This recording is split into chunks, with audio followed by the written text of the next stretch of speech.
நீங்கள் என்றைக்கும் மகிழ்ந்து களி கூர்ந்திருங்க. இதோ எருசலேமை களி கூர்தலாகவும் அது ஜனத்தை மகிழ்ச்சியாகவும் சிருஷ்டிக்கிறேன்.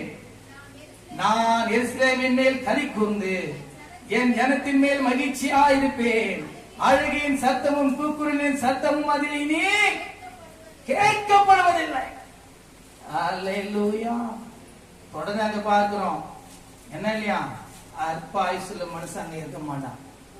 எல்லாம் பாலகன் போல மாறிடுவான். நினைக்கிறீங்களா? உங்கள் வயது திரும்ப வாழுவதை போல ஆக்குகிறவங்களோடு கூட இருக்கிறார். அவர் உங்களை மகிழ்ச்சிக்குள்ள ஆக்குவார். நீங்கள் அவருடைய நாட்களிலே அவரை நீங்க என்ன பண்ணுங்க, மகிழ்ச்சி கூற பண்ணுங்க. அவர் அருகில மகிழ்ந்துருங்க. அப்பொழுது உங்கள் இதயத்தின் வேண்டுதல் அவர் என்ன பண்ணுவாரு, உங்களுக்கு அருள் செய்வார். அவர் மேல் நம்பிக்கையா இருங்க. அப்பொழுது அவர் உங்கள் இதயத்தின் வேண்டுதல் உங்களுக்கு அருள் செய்வார். அது மாத்திரமல்ல, அவருக்காக காத்திருங்க. அவர் உங்களை இதயத்தின் வேண்டுதல் உங்களுக்கு அருள் செய்வார். அவர் உங்களுக்கு தூரமானவர் அல்ல. இப்படியாய் அவரை சமமாய் பெற்ற ஜாதி பாக்கியம் உள்ளது. இவர்கள் கர்த்தரால் ஆஸ்வதிக்கப்பட்டவர்கள் என்று அநேக ஜாதி ஜனங்கள் என்ன பண்ணும் சொல்லும் அளவுக்கு